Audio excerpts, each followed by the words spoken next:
Did you know that if you're playing Winds of Exchange and you tokenize a key card that you really needed later, but it turns into a token creature and it's oh so sad? You know that's your fault, right? Let's get sweaty.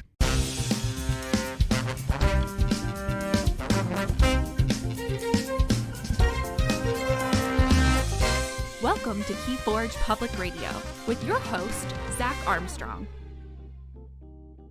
Welcome, dear listener, to KeyForge Public Radio. My name is Zach Armstrong, and if you're not subscribed, that's silly. We are talking today about token creature variance in Winds of Exchange. KeyForge's sixth set came with a very cool mechanic that we talked a lot about in episode 2. So if you need to know all about token creatures in the Essential Guide, check out episode 2 here on KeyForge Public Radio. And this mechanic introduces a lot of variance into decks and how you play. How you make a token creature in Winds of Exchange is when an effect instructs you to make a token creature. You take the top card of your deck, place it in your battle line, and then you can check what it is. This is a very cool and honestly pretty intuitive way to integrate the classic trading card game mechanic of token creatures into KeyForge. However, it introduces a lot of variance because if you need a board wipe to blow up your opponent's creatures, you need a bit of amber control to keep them off of that key. What if it turns into a token creature and you can't get it back? Now, I accused you of it being your fault here in the start, and I mean, that's true, but we're going to have some grace with it as we talk about how to manage this token creature variance in WoW. This is KeyForge Public Radio. We're here to help you become a better KeyForge player, or at least as good as me. I don't know quite how good that is. So if you haven't subscribed, go ahead and do that. Follow on your preferred podcast platform so that you can hear this kind of stuff as soon as it drops. So, when you make a token creature in Winds of Exchange, you are accepting the risk of trading the most important card left in your deck for a exhausted creature that you've just put out. Now, this is kind of a funny risk to talk about, right? Because, well, you knew this. I'm not telling you anything you didn't know. When you go, oh, I'm so sad that was tokenized, you knew that. So I'm not telling you any new information. But what do I want you to do with this information? Because Winds of Exchange is high variance when you're in that situation where you have a card you need and then it becomes tokenized and you can't retrieve it with a way to bounce tokens, right? Like Sandhopper or Transporter Platform. But when you make that token creature, you're saying, okay, I'm accepting the risk of tokenizing that most important card for a small exhausted creature. And what you want to make sure is that when you're tokenizing, one, you accept that risk, and two, that really the math needs to be that you need that token creature that's going to give you more possibilities to move towards a win than the card that was left in your deck. Right? So this isn't an easy choice to make. Discarding a tokenizing card feels bad if you've got something that makes a token, an action card perhaps, or you have something like Recruiter and Equidon that makes it have to reap without a choice. You're faced with a tough choice. One, it feels bad not to use an action card when you could do it.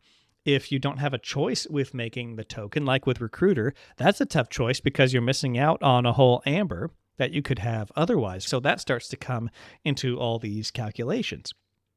So really what happens is these calculations start to get pretty intense or pretty complicated as far as saying, let me analyze the matchup. Let me think about what is left in my deck.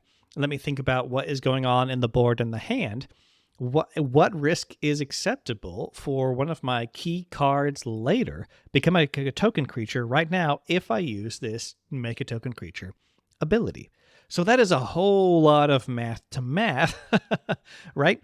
Here in Winds of Exchange. So sometimes when you're playing casually, this is totally fine. Just keep playing your cards, have a good time, use those token creatures. But if you want to kind of take this analysis very seriously and start to, have some smoke pour out of your ears, you've got to start to do some of this math, and you've got to start either not using or discarding your tokenizers depending on the situation. If it's something like Equidon's Visible Hand that reveals your hand to your opponent and you make 2 token creatures, maybe you're saying, I don't need a whole lot of token creatures to try to go for victory here, and I don't really want to reveal my hand. I'm going to go ahead and discard this.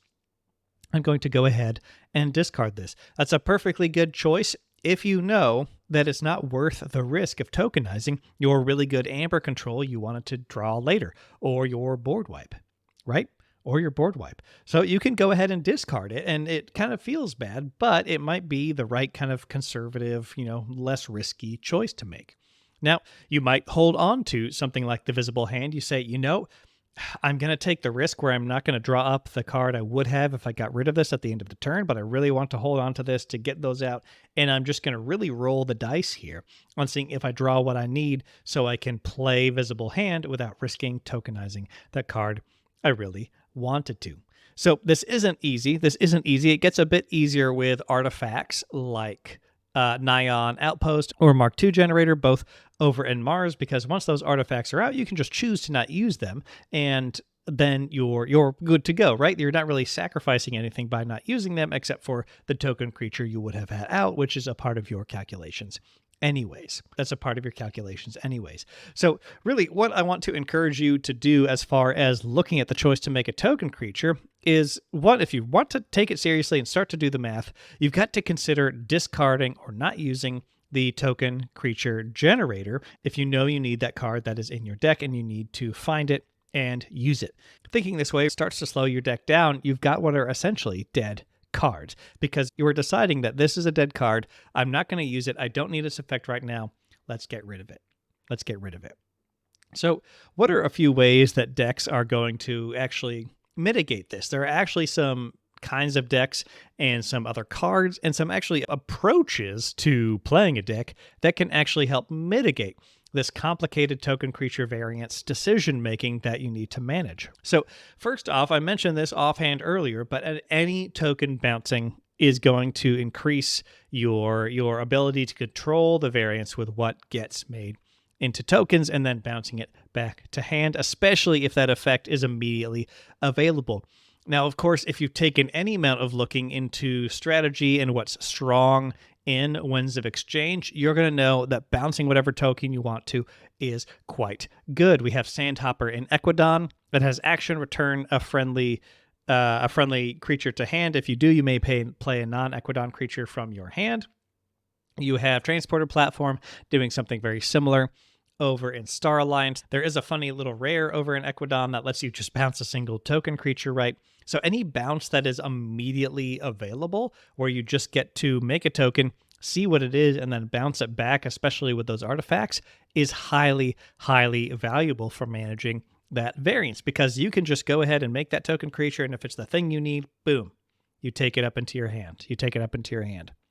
Now, a deck strategy, this isn't as much of a strategy as much as you have a consistency of token creature making effects, is a token flood strategy. A handful of decks that just want to make as many tokens as possible. Grunt is really popular for this one as a token creature. A handful of these strategies, you just have so many token creature makers that you just start with whatever hand you do and make as many token creatures as possible, and you're just calling the same house and reaping out over and over again. And what happens here is perhaps there's a few payoff cards like Membership Drive, or maybe there's the Mark II Generator that you really want so you can consistently make more tokens. But really the strategy is just as long as you see your token makers to make them at a pretty high rate, you make as many as you want to. And what happens is that your consistency is just in the fact that you're making a ton of tokens that you can use to reap out to get that amber to win the game, moving towards that third key. And the other stuff does not matter. All this deck is about is flooding the board, overcoming your opponent's ability to blow up the creatures to any degree, and then using that to reap out. So that is one way that this starts to not matter if you're just going all out on token flood. Now, sometimes you will have a deck that just wants to token flood, and you can recognize that from the list or playing it a few times.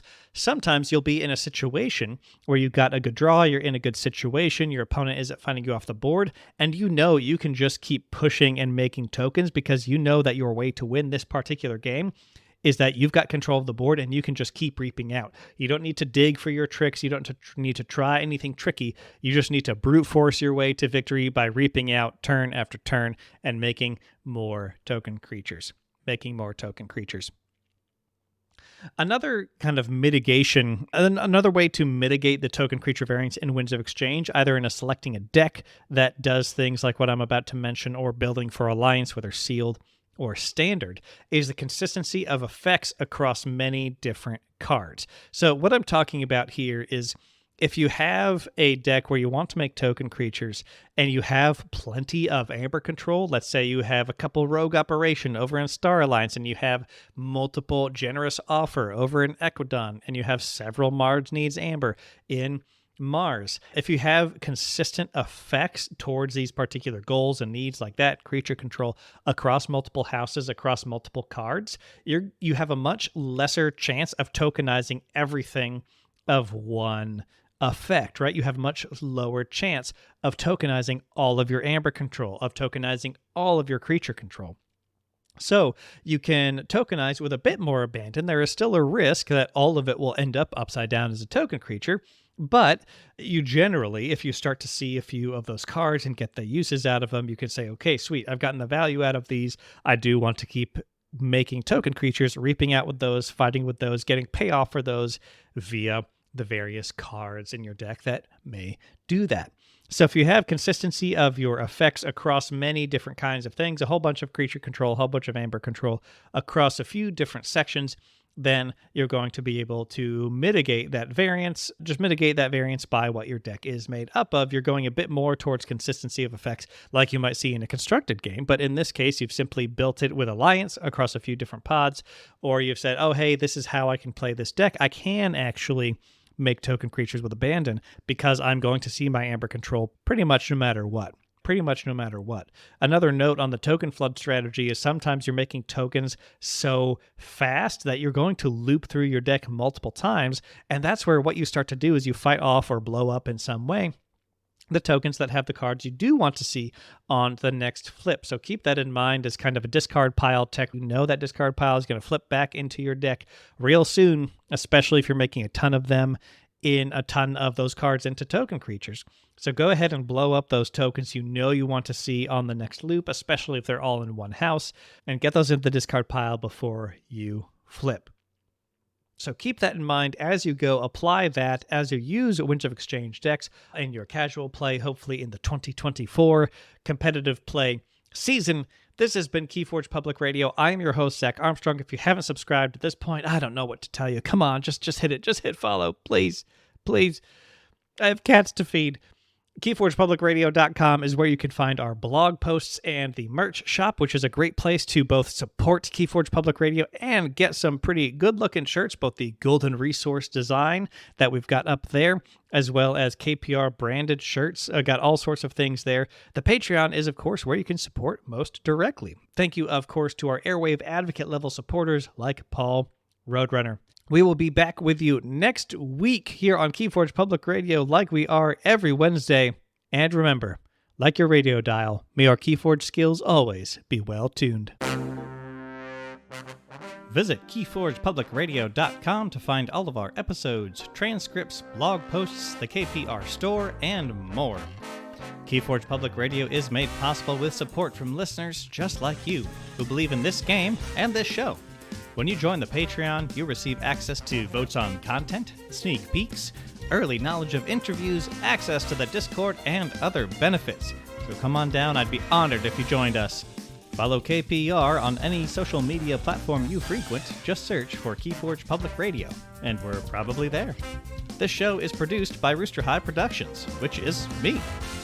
And remember, dear listener, the most important part of KeyForge is the person across the table.